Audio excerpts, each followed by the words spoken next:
Hi, everyone. Good morning. Thank you for coming and bringing yourself here today to talk to me. My name is Chelsea Smith. I am a learning and development specialist here at Action Benefits. And today we are here to learn about how to create some educational marketing content and promote it with ease using social media. And to do this, we are going to review some of the details of Cobra that we would need in order to create that educational content. So today's going to be kind of like a two-sided webinar. Half of it will be some marketing tips, and some of it will be a review of Cobra. So hopefully that covers what you are looking for today. Well, it will. I did it. So again, thank you for coming. And let's jump right in because we've got a lot to cover. And if you've been with me before in a webinar, you know I love to talk. So I tend to take up the whole hour. So I don't want to go over. So let's go ahead and get started today. I am flying solo today. So if you do put a question in the chat, obviously feel free to do so. Love it. Just know that because I'm alone, there will not be someone immediately answering your questions as you ask them. So just be patient with me as I get a moment to see your questions and have a moment to pause and answer them. Okay, so no co-pilot today, just all Chelsea all the time. Lucky you, huh? All right, so let's go over what we are looking to accomplish for today. So our outcomes, hopefully by the end of this session, you should be able to choose social media topics that best work for your business. You should be able to describe the rules surrounding Cobra and how they affect both the employers and the employees.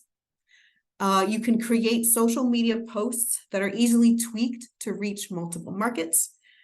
And finally, you can identify the ways to cross-promote social media content to best cover the targeted audience. So like I said, a lot of ground to cover today, so I want to hit the ground running. So from the beginning to end, just so you get kind of like an idea of what we are going to map out today, is in the beginning of the presentation, we're going to kind of brainstorm and think about what kind of content we would make.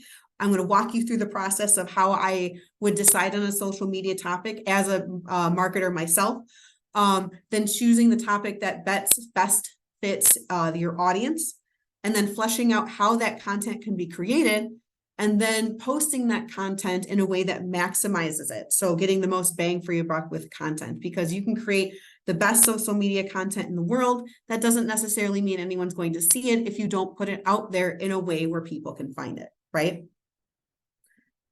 So here, if we take a look at this circle graph here, we can see how this content creation kind of goes in a circle, right? There's no point ever in a social media marketing journey where you can just wipe your hands and say, whew, job well done. I will never have to look at my social media pages again. They're done. I've finished them. We're not in that kind of industry, are we? So we still, to be able to continue to reap the benefits of social media marketing, it's something you have to keep up at. It doesn't mean you have to work 24/7 on this. But it is something that does need attention, like a plant that you need to keep growing over time.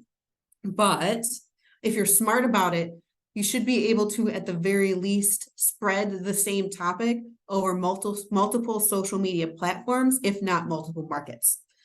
Then once you have a foundation of content going, you can use that to build off the interest displayed by your audience, or take it in a totally different direction if that marketing material you created didn't give you the boost you were looking for, and then rinsing that process and repeating, right? Because there is a little bit of guess and check to social media marketing, right? There's none of us have a crystal ball. We're not going to know 100% for sure what's popular and what's not, but we do have some tools at our disposal to help us make an educated guess. So moving right along, we can go ahead and pick a topic first. This might remind you a little bit of writing an essay in high school, but it in a lot of ways is kind of similar to that. And before I start talking, I want to make sure that I check the chat to make sure there's no questions before I continue, and it looks like we are good. Okay, so when you consider your topic for your social media posts, there are 4 different categories. Maybe you have, and maybe you haven't seen these categories before from our previous webinars on social media marketing. about what a good topic should be able to do. And if you haven't watched that yet, I highly recommend it. The host is really cool. Go and check it out on YouTube or Insurability. And there are 4 different types of content. You can either engage with your audience at a personal level or a community level. You can engage with them as a business partner or at a business level, at an educational level, or at a thought-provoking level. And so for the purposes of today, we're going to focus on the educational portion of these social media posts and take more of a deeper dive into how those posts are born, right? So now that we've narrowed down a content category, let's take a peek at some of the possible content ideas for this category. So I'm not saying the educational content category is a better category, but it is just the one we're going to focus on for today. I think it's a kind of an easy one to get started with, I feel, if you have that knowledge base to begin with. And if you don't, it's a great way to build that knowledge base as well. So either way, I think it can be a good starting point, good jumping off point for creating a social media brand for your business and for yourself. So when you look for a topic, what you will want to do is to consider what markets that you're serving and what is a hot topic within those markets, and then how you can use those topics to call your leads or clients to action.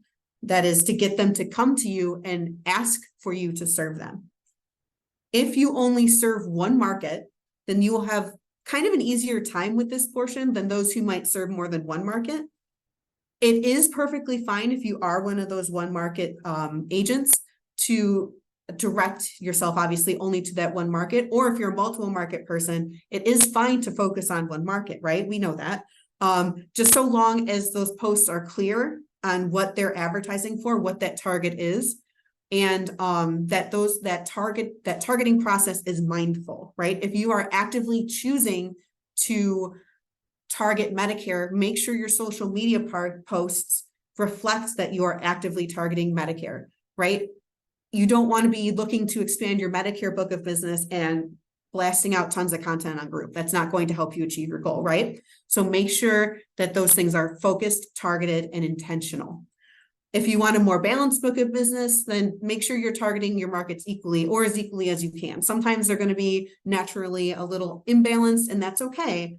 Just as long as you're mindful of what you're doing.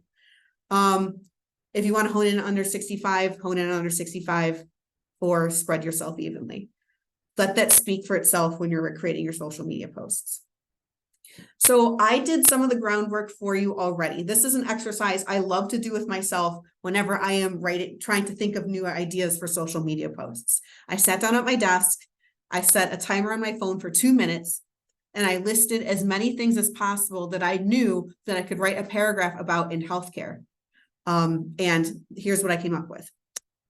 Okay, so I went a little crazy, and this list is everywhere, right? This is literally any and everything that I could think of that I could write a paragraph about that had anything to do with healthcare at all.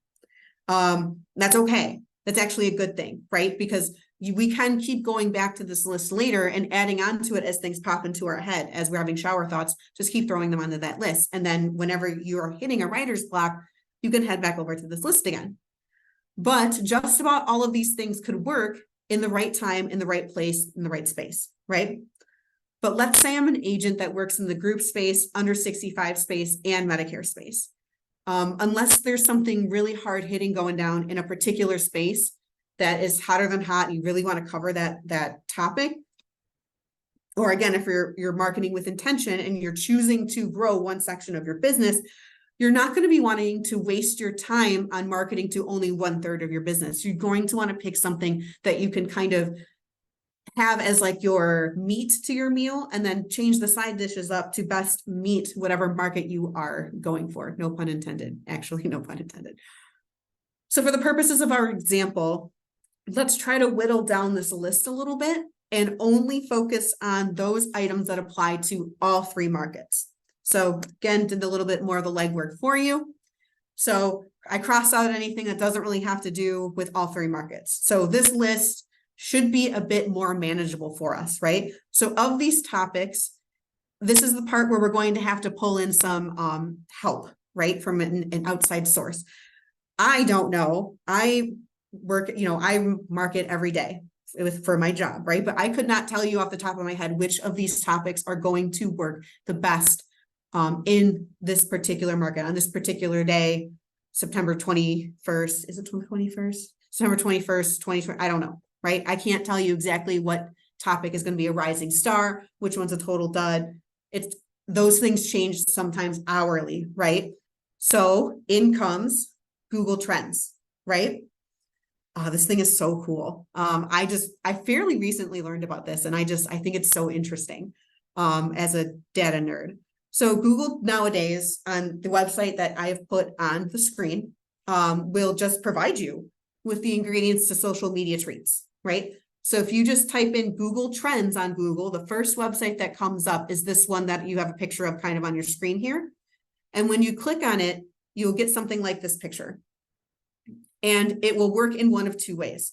You can either type in the topic you are thinking of and see if that topic is popular or not, or you can click on see what's trending now and see what is popular on Google right now, like on the whole of Google. Since we're trying to get attention for health insurance business, I don't think you want to see what's most popular in the entirety of Google, because you're going to get, at least when I was clicking on this, I got a lot of Taylor Swift stuff.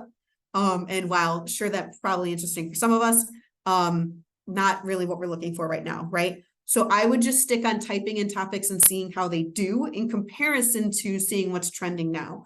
I don't check it as religiously as I used to. I have not seen that many health insurance topics popping up on the entirety of the world of Google for people to be looking at. And if you find that, awesome, write about it, obviously. But up until this point, I have not really seen that trending now has not been that helpful for me. It's been much more helpful to work the other direction and look at benefits, or I'm sorry, look at things to talk about and then seeing how popular that topic is in comparison to the other way around. Okay. So here's a few screenshots of some of those terms that I brainstormed. I just picked a couple off the list and threw them into Google Trends. Okay. So this is a lot. So let me take a second to break down what we're looking at here, okay? So from left to right, we can see how much this term has been typed into Google based on the parameters that we set up in this middle-ish top area here. So as you can see in the United States in the past 5 years, this is the way that the word formularies, as you can see up here, has changed over time, right? So I started July 8th, 2018 over here, and went all the way to the middle of the year-ish of 2023. So you can see that this seems to trend around 25 to 50 searches a week, with some weeks being a little higher. For the most part, it stays about the same, right? So most of the settings in those drop-down menus are kind of self-explanatory. But I'd like to encourage you, excuse me, to think about the longevity of the post you'd like to create when deciding on what to set as a time span, right? So not much really changes in the ways of formularies as a whole. Obviously, as we know, formularies in detail can change, but what a formulary is on a foundational level is not going to change all that much, right? So if I wanted to make the beginnings of my content, formularies might be a okay option. But if you are looking to do something like the unwinding, you're going to want to look for search terms with a shorter time span and a sharper rise in that line graph, right? Because you're looking to gather attention quickly over a short period of time, because the unwinding is not going to last forever. 10 years from now, no one is going to be Googling the unwinding unless, well, hopefully not, knock on wood, but that's not going to be a popular topic in 10 years. Where formularies, explaining what a formulary is, that's probably not going to change. So it might be a good idea to keep something like that on your page for a long period of time, right? So again, no matter how lovely that content is going to be, if it's something that's going to expire or it's something that's not going to be there long-term, it might not be a good idea to spend time writing on it, again, unless you're doing that intentional targeting of that audience. So back to the task. As you can see, we have formularies first, and this one is okay. This term did okay. It sits solidly at about 25 Googles a week, but it does spike every once in a while. And that's a good start. I'm not totally opposed to formularies. If I'm pretending that I didn't already have my heart set on doing Cobra with you guys, I might consider this one because it is solid. It does get 25-ish to 50, but I flounder on what I can say about formularies that isn't specific to the definition of what a formulary is or what might be included on a formulary that might not change from year to year, right? So again, I won't eliminate this completely. This might be something I choose to write about later, but it's not my number one pick. So let's head over to another one, HMO versus PPO. We can see that it ebbs and flows.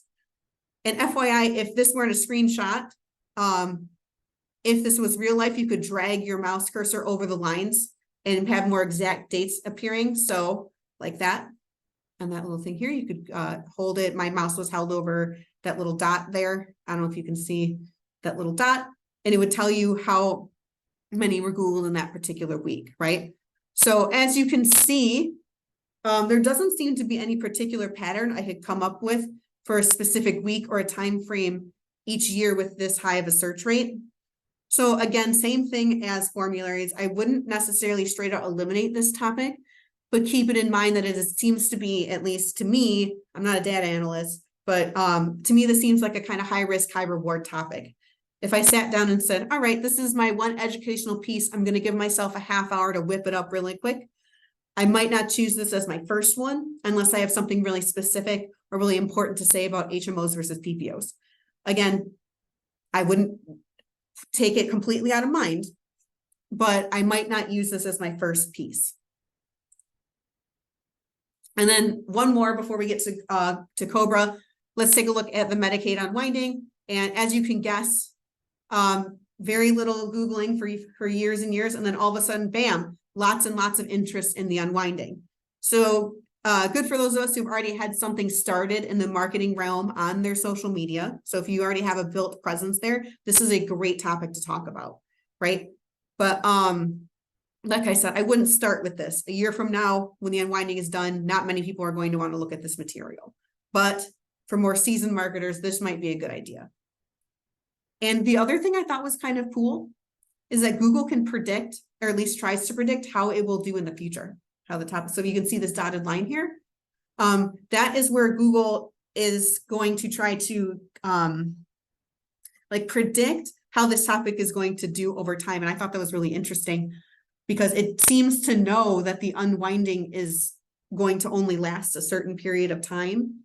Because as you can see, it's by the end of the year, it's dropping off significantly. So, and I thought that was interesting. And I kind of tend to agree with Google on this one. So I'm like, I love that when I think that Google's doing something right and I agree with it. I'm like, I wonder what else it knows or what else is going to predict correctly for me. Can trust Google, right? Anyway, so let's just take a look at the topic that we are going to pick for today. So Cobra. So unfortunately, this was a little difficult to get this graph to actually reflect Cobra insurance because, and I'm not joking, when I first Googled this and tried this, it came up a lot of Cobra Kai,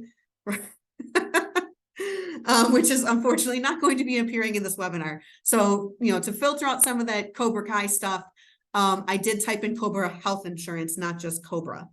So anyway, out of the three topics I randomly decided to throw into this Google Trends feature, I would choose this one as my first go around with an educational social media marketing piece. It's Googled steadily, averaging around 50 searches a week, never hit zero, and it makes it a topic that will keep on giving you results over time, unlike something like the unwinding. So there is a tracking feature you can look at if you have this information organized a little differently. Cobra, tracks 18th out of 50 of the most searched insurance topics in Michigan, in case you were curious. So if you are an agent that does all your business in Michigan, it is a fairly high Googled insurance trend word. And a lot of and it sounds kind of low, don't get me wrong, but this number also factors in a lot of like carrier brand names. And you're not, at least to me, I would just use the marketing material that carrier creates already and beg, borrow, steal from them and not recreate the wheel. and not waste your time doing that, and instead picking things that you can write about yourself, right? So while COBRA does that, 18 doesn't sound super high to me, it's a lot higher than you would think if you're eliminating all of those carrier names as something that's Googled. All right. So a great place to pause for a moment and check to see if there's any questions. If you have any at this point, please throw them up in the chat, because we're going to take a kind of left turn here and start talking about the details surrounding the educational part of our educational content.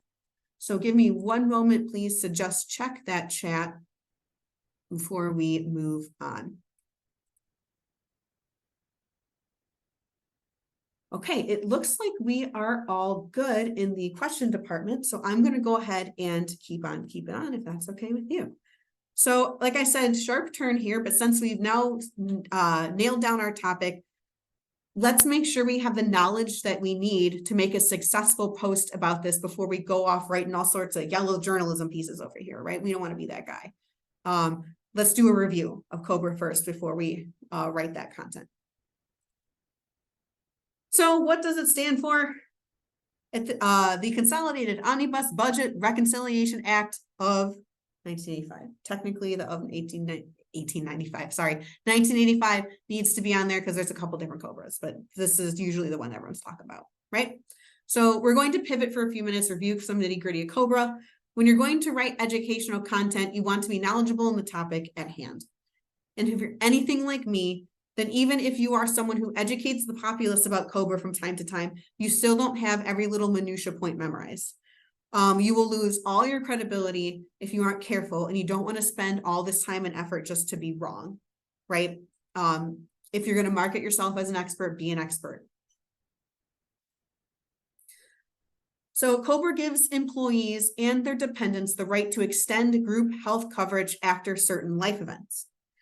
So brief history of COBRA, it was passed by Reagan in 1985, and this legislation was designed to help protect those who depended on group coverage for their health insurance and would have little options outside of their employment to get coverage if the group were to no longer offer it to them. The biggest push came from the Older Women's League due to the high amount of women and children who were immediately losing coverage previous to COBRA because of the divorce or the death of their spouse. I thought that was interesting. A little bit of my history teacher self coming out here. So who qualifies for COBRA and how do you go about getting it? So these events trigger COBRA rights. So termination of employment, reduction in employment hours, Medicare qualification status, divorce or legal separation, the death of the employee, or the loss of dependent status. So if any one of these life events occurs to someone who is in a group contract, or it has group health care coverage, I should say, this is where COBRA can potentially come into play. So when does COBRA apply? It's an easy formula to determine when COBRA applies. COBRA only applies if the employer has more than 20 employees within the calendar year, regardless of the employee's status, full-time, part-time, doesn't matter, and offers health coverage in the first place.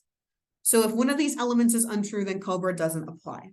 So the employer must have 20 employees, and the employer must offer health coverage. It doesn't have to magically start offering health coverage if it didn't already, and it does not have to do this if there is not more than 20 employees. So COBRA can how long someone can stay on COBRA is determined by what reason that person wound up on COBRA in the first place. If they found themselves on COBRA due to a termination of employment or a reduction in work hours, they can stay on COBRA for up to 18 months. If any other life event occurs aside from those two, since hopefully you won't get fired from the same place twice, then coverage can be extended to a maximum of 36 months.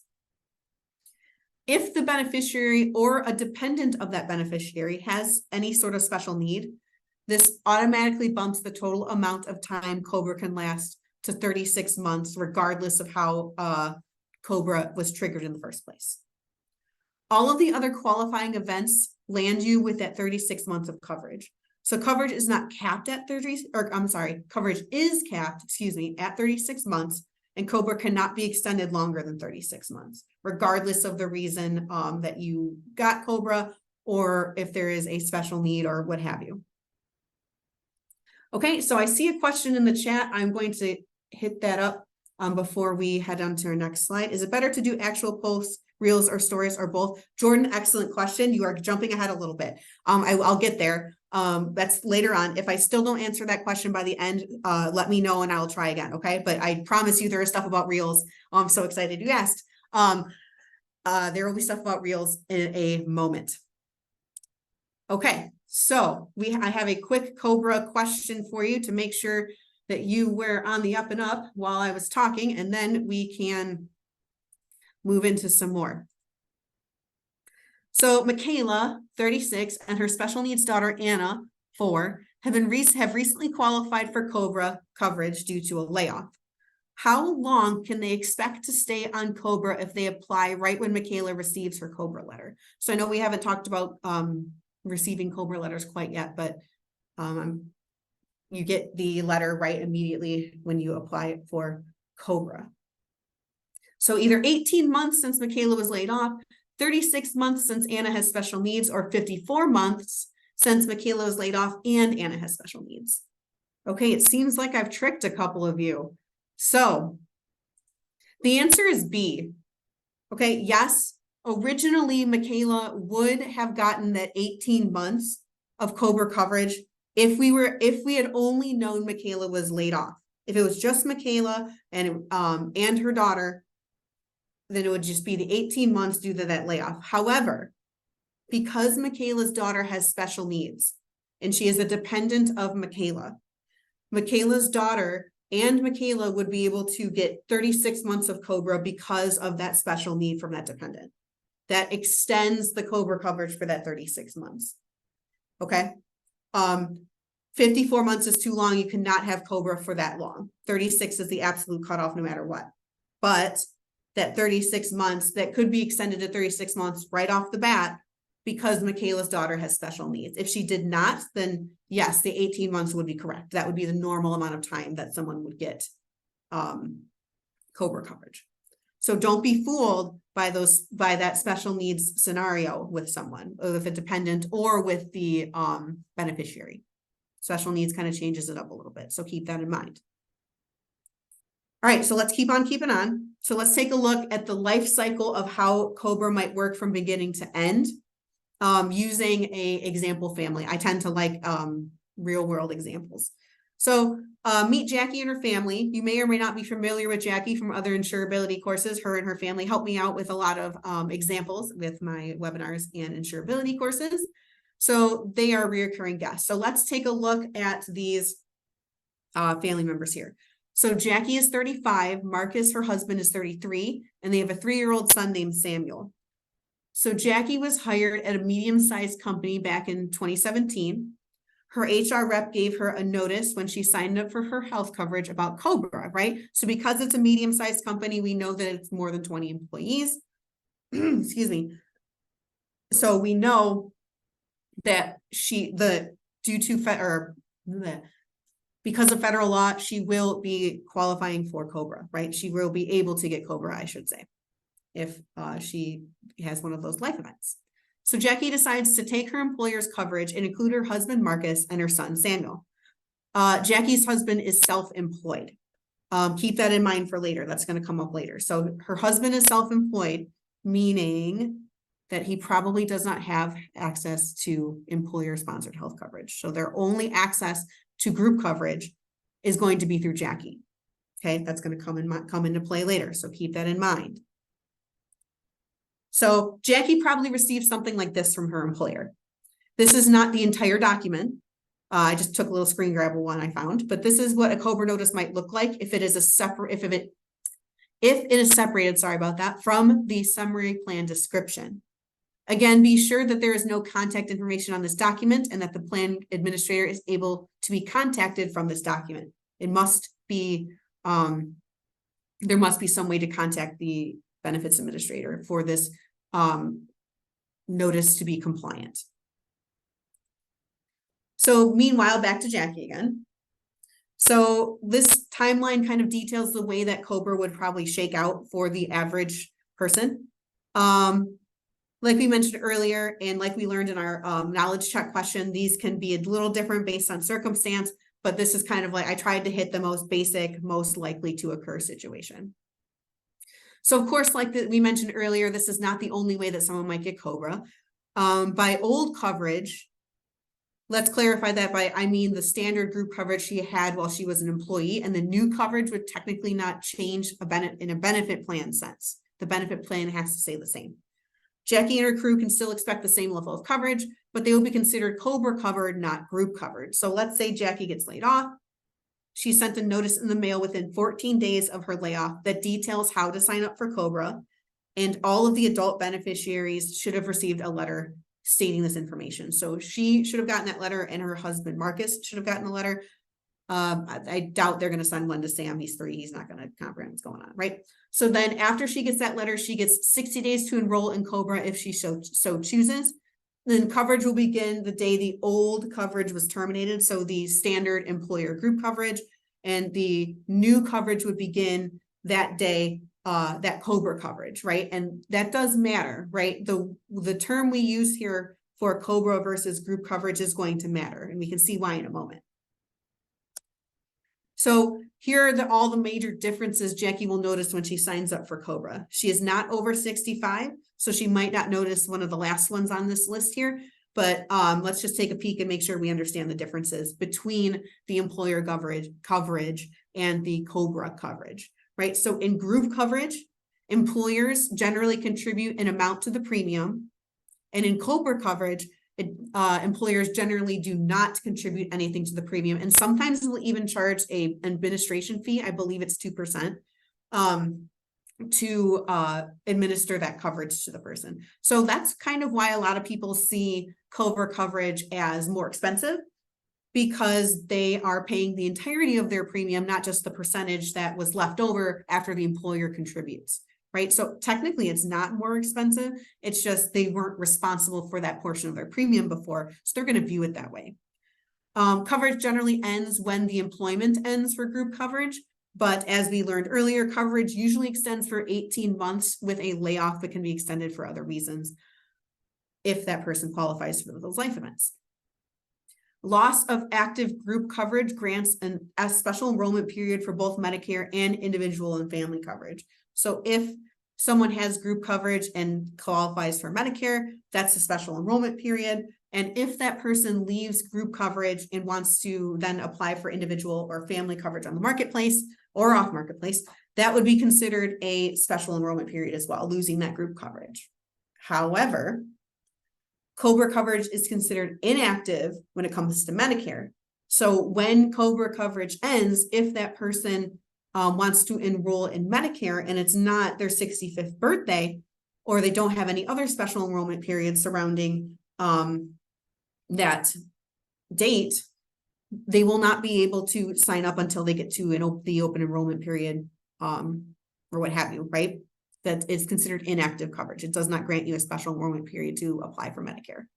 However, it does for individual and family. So when COBRA ends at that 18 or 36 months, it does grant a special enrollment period for the marketplace or off marketplace, individual and family coverage, I guess, right?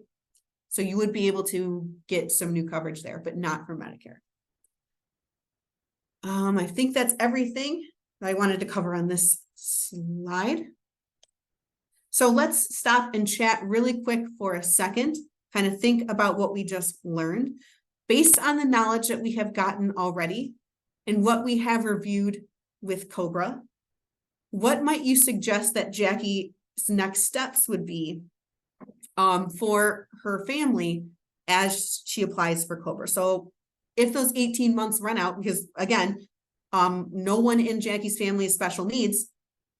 So what might you suggest Jackie's next steps be? I'll go ahead and throw in the chat really quick some answers to that question. You can put them in specifically to me, or you can put them into the chat if you'd like it to be kind of a group discussion. So we don't know for sure exactly what the situation is. I kind of did that on purpose to kind of get some discussions going here.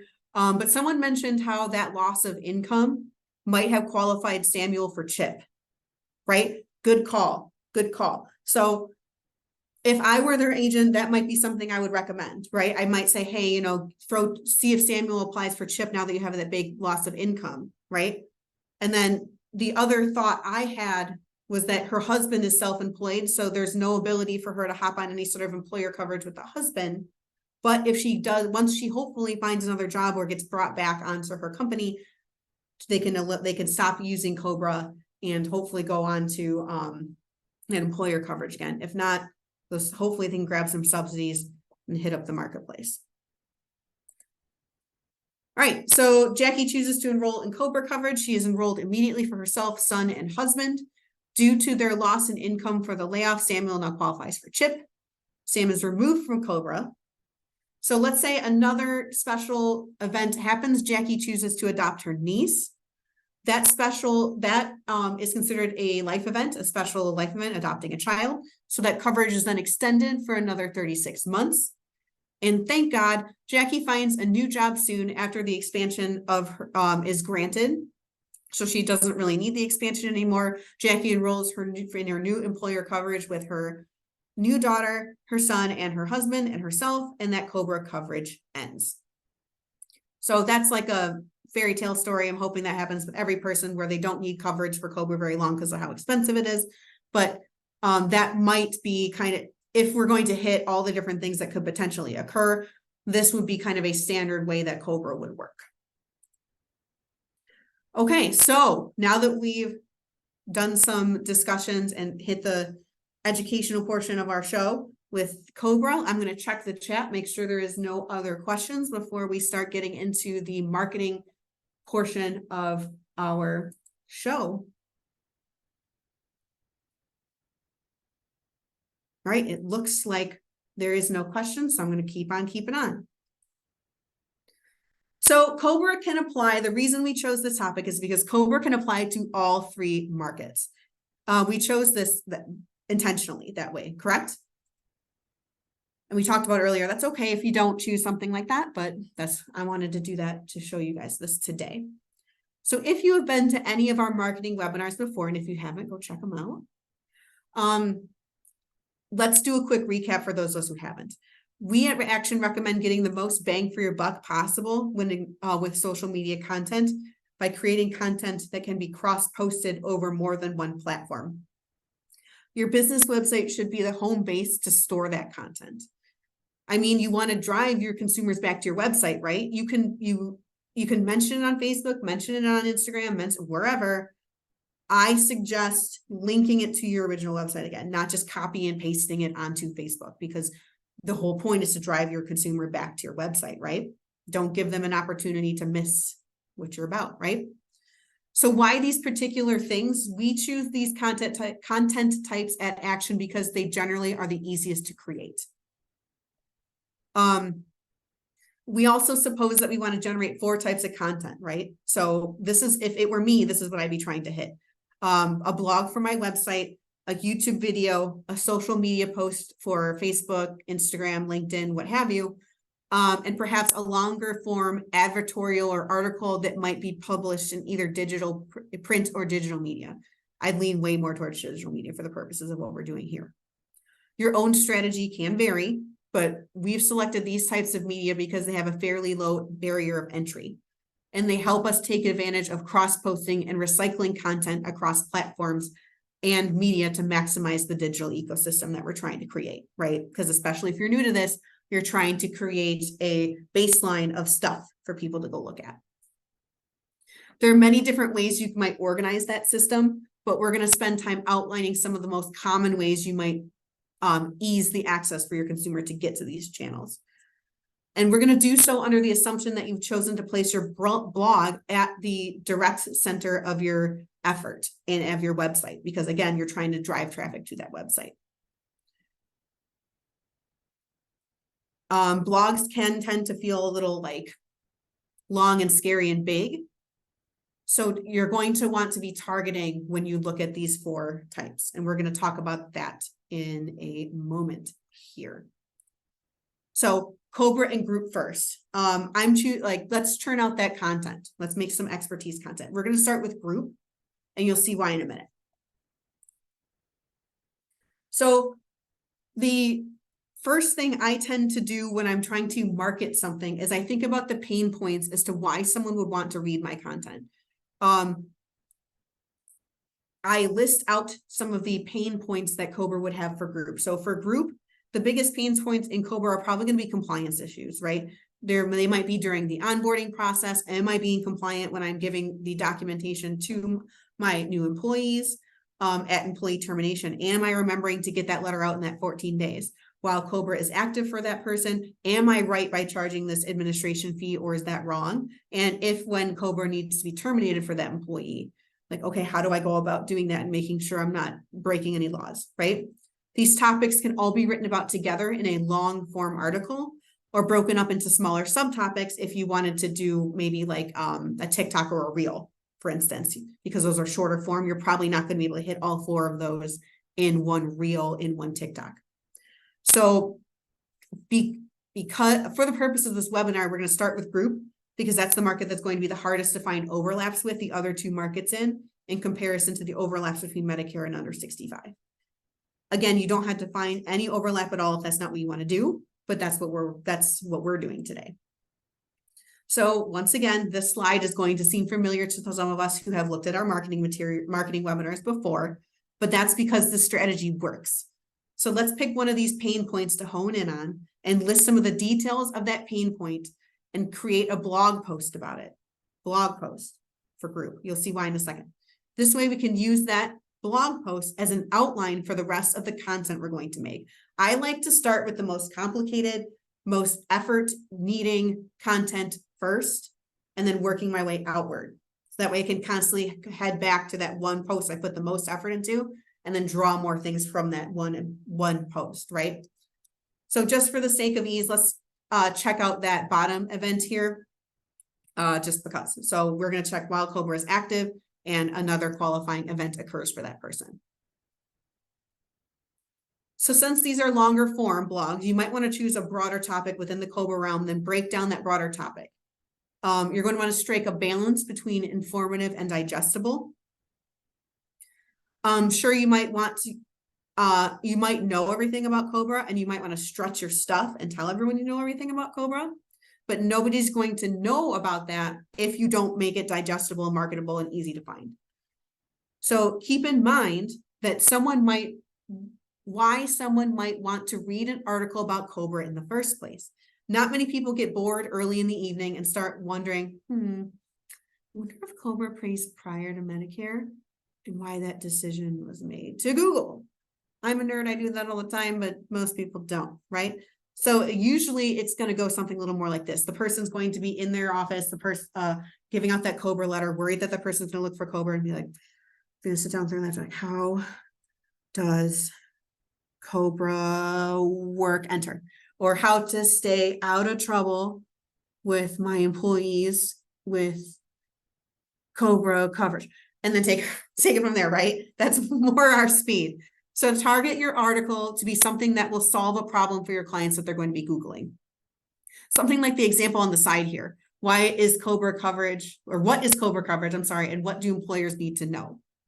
To me, that title is still a bit too broad and a bit too long, but it's fine. The only problem I have with this is that 7-minute read right there. See that? Ew, who wants to read something about Cobra for 7 minutes, especially Cobra? Right. So if you're writing your blog, make sure you have every part of the answer included within the blog, and that it's going to be in a digestible size. Sometimes when it's a more complex topic like this, I will write out the answers I want to provide to my audience somewhere else, and then cross them off like a list as I go. And then that way I know I've answered all the questions that I'd like to answer, so that way they're Googleable, right? And once that bad boy is complete, add it onto your website. The hardest part is now done, right? Writing the blog part is the hardest part. If you take a look at all of our action insights, they tend to be about 2-minute reads. That's where you're going for, not 7. Okay. So now as part of yours, that article, and I'm proud of you too for writing that article. That's hard. It is. Nobody's going to stumble upon it unless you advertise for it, right? So jump onto LinkedIn, summarize your article in a way that interests the reader in a couple of sentences, get an interesting picture, don't steal a picture, get your own, crime doesn't pay, and post it. This will draw attention from business people looking for answers. Like I said, for this blog, I told you there was a reason why we were hitting group with the blog first. And that's because you're going to get more of a business person style audience if you're posting to LinkedIn. And you are going to get that more business style audience in a longer form article in comparison to a Facebook post, right? Not many businesses hop on Facebook looking for answers to stuff, right? They're going to be looking for a more formal channel to get that answer. Okay. So here's how COBRA would matter to individual and Medicare. So we've got our COBRA one, our group one all set. Let's try this again, same concept, but let's do this with COBRA. So we have our bigger piece first. We have as much stuff answered as we wanted in our first one, our article. Let's hop into more casual, shorter, even more easily digestible content, right? So you can COBRA in a vlog, right? So if I were to do individual or Medicare, I would transition into something that is a little easier to digest, like a YouTube video. So I chose the vlog this time because those who are looking for information for Medicare are more likely to go to someplace like YouTube or Facebook to get this information, not so much LinkedIn. I use my dad as an example because he's someone who's about to qualify for Medicare next year. When my dad has a question, he does not go to LinkedIn. He does not go to Facebook. He Googles it or he goes to YouTube, right? And so that's our target audience. Let's meet them where they're at. Make a Medicare video about that topic, right? Easy. And again, this material is going to be easy to digest in smaller chunks and chop up to put on other platforms like Reels or YouTube. I really like the idea of making something big and then narrowing it down. Make a big YouTube video, narrow it down to smaller pieces. Prop your phone up onto something, use your laptop, do whatever you need to do, record yourself talking about the ways that COBRA interacts with Medicare. You can do a script word for word. I've done that before, or you can just pull up bullet points from earlier and make sure you hit them all, kind of like what I'm doing right now. Whatever you do, just read, don't sit there and read the article you just wrote word for word and post that to YouTube. Nobody wants that. I'm sure you're a great storyteller and you're a great reader, but nobody wants to listen to that. If you don't want to be on camera, then just record your voice and use pictures or PowerPoint slides. And if you go and actually watch this video example that I have here, the gentleman does both. He talks to the camera at one point and then voices over other points. So then once that's done, just like last time, throw that link up onto another social media platform. For Medicare, I usually would choose Facebook because while my dad's not a Facebook person, I know there are many people within that new senior generation who are on Facebook, and that is most likely going to hit the attention of your target audience. Again, in comparison to something like LinkedIn or Instagram, since LinkedIn is not going to have that high of a senior audience. And if they are, they're still working, right? They're going to be probably exercising their group coverage still. And then you don't want to be hitting younger generation with Medicare for the most part anyway, right? So then finally, we're going to head into that individual idea. So individuals need coverage too. This one is going to be a little different. Now, believe it or not, I did purposefully suggest platforms in each area here. Like I said, for Facebook group, it's going to have that formal setting we were looking for. Medicare, I think, would do best on Facebook or YouTube. And while you're more than welcome to rinse and repeat and put everything everywhere, I would like to introduce you to TikTok for the individual side, right? So if you don't know what TikTok is, it's similar to YouTube app for watching video content, but they're more limited length videos. This is great for creating bite-sized content for learning or short tutorials on how to do something. One of my favorite TikTokers does this series called Powerful Websites You Should Know About. I love this guy. He'll tell me about powerful websites I should know about that. They're all random. They're all over the place. But if it were me, I would do something like this for healthcare for myself if I were an agent and tweak each video each way. So if it were me, I would use, I'm going to plug something of ours. Sorry, but not sorry also. I would use my coverage for one PURL. and create a short tutorial on how to use this client platform, or I'm sorry, this platform on the client side, and then show using that my personal link to shop for coverage. And then I'd film it a couple different times, slightly differently, depending on different topics of healthcare, right? So for our purposes for Cobra, I might start off the video by saying, losing Cobra soon, do you need to shop for some coverage? Here's an easy way to get started. And then hop into my tutorial. And then I film another one a couple weeks from now and say, hey, are you turning 26 and need some coverage? Here's an easy way to shop. Say, and then not even refilm that part of me doing coverage for one stuff. Don't need to. It's the same process. And then you can just keep tweaking that beginning portion and re-uploading them with different hashtags. Hashtag Cobra for a Cobra one, right? Hashtag turning 26, whatever. And then keep recycling it. Get more bang for your buck. Why not? So now you're not only hitting up multiple platforms, you're targeting that younger audience, and you are able to tailor the content as quickly and as easily as I can think of to hit as many different ways that someone's going to search for to solve their problem as humanly possible. Cool? And then again, promote, promote, promote. The other cool thing about TikTok is that there's many social platforms like Facebook. It used to be called Twitter, but now it's called X for some reason. And Instagram all kind of have their own version of TikTok. It's called Reels. And I think it's called Reels on Instagram too. I'm not the biggest Instagram person personally. As you can see, because I didn't really recommend it. I didn't want to recommend something I don't know a ton about. But if you're an Instagram person, go for it. So these can be plastered on multiple, right? You can make it a TikTok, then you can download it again, put it on Facebook, download again, put it wherever, right? And then you're again getting multiple bang for your buck. And then same thing with that YouTube video, chop it up into smaller pieces if it works. Throw it on Facebook, throw it on Instagram, throw it on TikTok. You just got yourself 4 different ways to use that same YouTube video. A little bit of work to make that YouTube video in the front end, not a lot of work on the back end to make that available for multiple places and to multiple audiences. Work smarter, not harder. Here's another way to do it on Twitter. Twitter, I don't know how Twitter is going to end up doing overall, but you could put your PURL onto your Twitter page to get people started there. Okay.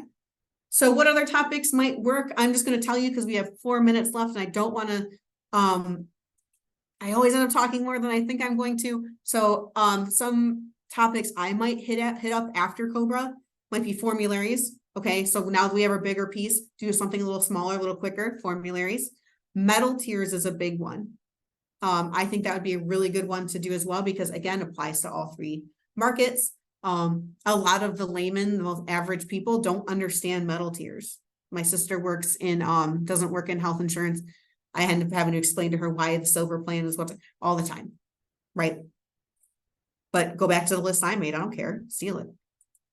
And then if you are still like totally overwhelmed by this process and you don't want to write all this stuff, that's okay. You can dip your toe in instead of taking the plunge by stealing some of our consumer facing content from our websites that yours truly, and our friend Randy, if you remember him, my work partner, make, right? So I did say earlier, crime doesn't pay, but in this situation, it totally does. Because I told you could take it. It's not stealing. I promise. This time it's not crime. It's just borrowing. You can thank me later. So to steal our blog posts, head over to our website, actionbenefits.com, click on the insights portion. And then once you get to the insights page, this is the insights page, you would click on that little filter by tag and go to the consumer portion of our articles. Do this because the content we write is designed for you guys just as much as it is designed for the consumer. I wouldn't steal our agent-centered content per se, because it's not going to jive with the audience you're looking to gather, right? It's gonna go over their head. I would stick with the ones that we've tagged for consumer content. And then go ahead and click through them, pick one you'd like, and you can copy the link at the top, post it to Facebook, or take it, just take it as it is. Steal our LinkedIn stuff too. to steal LinkedIn stuff, stupid easy. Just click repost. Literally just look at this is the one, some of you, this might have been what drawn you to this event, is my post about, look at that. Look at how nice. So then go ahead and hit just repost down there. You will ask you to either repost with your thoughts, and then you can type something, give yourself a little bit of time to throw your own personal spin on it, throw in your own expertise, or just post it as is if you don't have time for all that. I would suggest if you have something to say and it's intelligent, say it so that you can have a little bit of say, and they're not just seeing what we wrote, you can get your little bit of spin on it too. So these are great options to get started if you're not someone looking to write all this stuff here. But I do recommend eventually getting your face out there, yourself out there. This is your business, you know? I like to see a person. So to wrap it up, today we learned how to choose social media topics, how to describe the rules surrounding COBRA and how they affect both employers and employees, how to create social media posts that are easily tweaked to reach multiple markets, and how to identify ways to cross-promote social media content to best cover the targeted audience.